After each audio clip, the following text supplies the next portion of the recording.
আসসালামু আলাইকুম প্রিয় শিক্ষার্থী, তোমরা যারা এসএসসি বেস 2027, 28 ও 29 সালে পরীক্ষার্থী রয়েছে, তোমাদের জন্য আমাদের ধারাবাহিক সিরিজ ভিডিওগুলো আছে। তোমরা যদি এই ভিডিওগুলো দেখে থাকো তাহলে পদার্থবিজ্ঞানের মধ্যে কিন্তু তোমরা 100 থেকে 100ই উত্তর করতে পারবে, এবং সেক্ষেত্রে এমসিকিউ গুলো কিন্তু তোমাদের অত কষ্ট করে পড়তে হবে না। অর্থাৎ বেসিক যদি ক্লিয়ার থাকে, এমসিকিউ গুলো কোনো গাইড থেকে শুধু রিভিশন দিতে পারবে।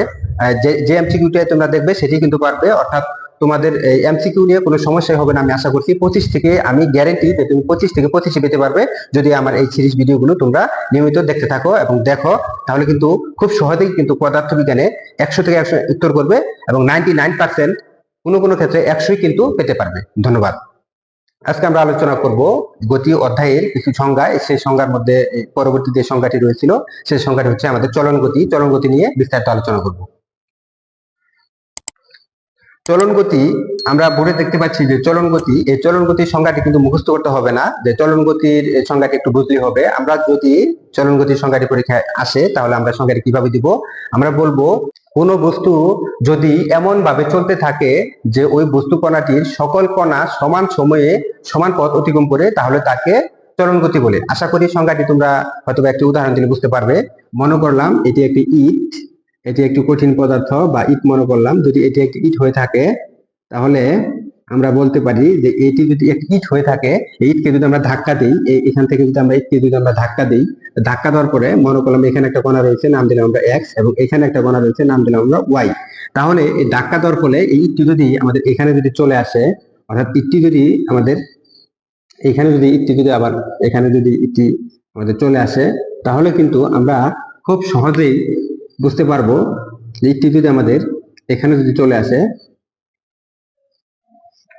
তাহলে আমরা বুঝতে পারবো যে এই এক্স কণাটি এই যতটুকু দূরত্ব অতিক্রম করেছে, অর্থাৎ এই বিন্দুতে যদি এক যদি আমাদের চলে আসে এবং এখানে যদি আমাদের ওয়াই যদি চলে আসে, তাহলে আমরা বলতে পারি এই এক্স থেকে এই এক্স এখানে আমাদের যতটুকু দূরত্ব অতিক্রম করেছে, এই এক্স থেকে এই এক্স যতটুকু দূরত্ব অতিক্রম করেছে, ঠিক আবার এই ওয়াই থেকে এই ওয়াই পর্যন্ত কিন্তু ওই সমান দূরত্বই অতিক্রম করবে। তার মানে আমরা এটা বলতে পারি যে এই বস্তুটিকে যখন আমরা ধাক্কা দিব, এই এক্স কোণাটা যতটুকু সামনে যাবে, এই ওয়াই কোণাটাও কিন্তু ঠিক ততটুকুই সামনে যাবে, কেননা এটা হচ্ছে কঠিন পদার্থ।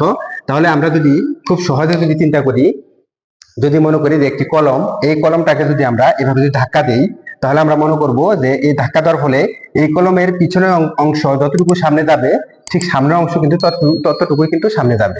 সুতরাং আমরা বলতে পারি যে একটি কোনো বস্তুর গতি যদি এমন ভাবে হয় যে এই বস্তুটি চলার সময় এই বস্তু কণার সকল কণা সমান সময়ে সমান পথ যায়, অর্থাৎ এই এক্স কণাটি টি সময়ে যত দূরত্ব সামনে যাবে, এই ওয়াই কণাটিও ওই একই সময়ে বা টি সময়ে কিন্তু ততটুকু সামনে যাবে। এই জন্য এই কণাকে আমরা বলবো কি, এই চলন গতি। অর্থাৎ আমরা মনে করতে পারি যে একটি বইকে যদি আমরা ধাক্কা দিয়ে নিয়ে যাই, এই বইয়ের প্রতিটি কণা বা প্রতিটি অংশ যতটুকু সামনে যাবে, তার সামনের কণাটুকু বা তার সামনের অংশটুকু কিন্তু ঠিক ততটাই সামনে যাবে। অর্থাৎ আমরা বলতে পারি পিছনের অংশ যত সময় যতটুকু যাবে, এই সামনের অংশ ঠিক তত সময় ততটুকুই যাবে, কারণ এটা হচ্ছে কঠিন পদার্থ, একটা আরেকটাকে ধাক্কা দিয়ে নিয়ে যাচ্ছে। এই জন্য আমরা বলবো যে কোনো বস্তুর গতি যদি এমন হয় যে এই বস্তুটির সকল কণা সমান সময়ে সমান পথ অতিক্রম করে, তাহলে এই ধরনের গতিকে আমরা বলবো কি, সেটি হচ্ছে চলন গতি। এই চলন গতি কিন্তু আবার এমসিকিউ এসে থাকে। চলন গতি হচ্ছে দুই প্রকার। চলন গতি হচ্ছে দুই প্রকার। আমরা যদি এক নাম্বার যদি দেখি, এটা হচ্ছে সরল চলন গতি। আমরা যে উদাহরণটি দিয়েছি এটি ছিল সরল চলন গতি। এবং দুই নাম্বার যদি দেখি সেটি হচ্ছে আমাদের বক্র চলন গতি। বক্র চলন গতি অর্থাৎ চলন গতি হচ্ছে দুই প্রকার, একটা হচ্ছে সরল চলন গতি আর হচ্ছে বক্র চলন গতি। এখন এই বস্তুটি সোজা পথে গেছে, এজন্য হচ্ছে সরল চলন গতি। যদি বস্তুটি বক্র পথে যেত, তাহলে কিন্তু সেক্ষেত্রে এক্স অক্ষ বরাবর দূরত্ব, ওয়াই অক্ষ বরাবর দূরত্ব এবং জেড অক্ষ বরাবর যে দূরত্ব থাকতো সেটি আবার কি সমান সময়ে সমান পথে যেত।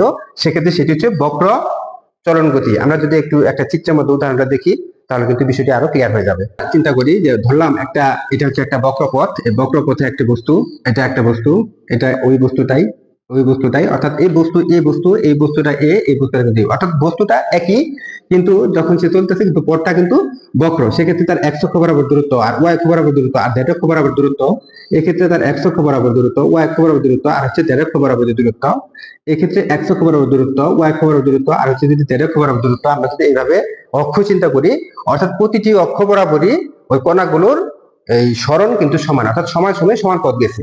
ও অক্ষ বরাবর যদি চিন্তা করি তাহলে সমান সময়ে সমান পথ গেছে, এক্স অক্ষ বরাবর চিন্তা করলে সমান সময়ে সমান পথ গেছে, জেড অক্ষ বরাবর চিন্তা করলে হচ্ছে সমান সময়ে সমান পথ গেছে। তাহলে এটি হচ্ছে আমাদের বক্র চলন গতি।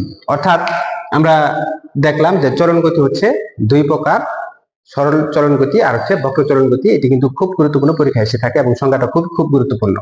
তোমরা নতুন যারা এই ভিডিওটি দেখছো, ভিডিওটি ভালো লেগে থাকলে চ্যানেলটি সাবস্ক্রাইব করে পাশে থাকবে। আমরা ধারাবাহিকভাবে এসএসসি বিভিন্ন অধ্যায়ের এবং এইচএসসি বিভিন্ন পদার্থবিজ্ঞানের যে অধ্যায়গুলো রয়েছে সেগুলো নিয়মিত ভিডিও আপলোড করে থাকি। ধন্যবাদ।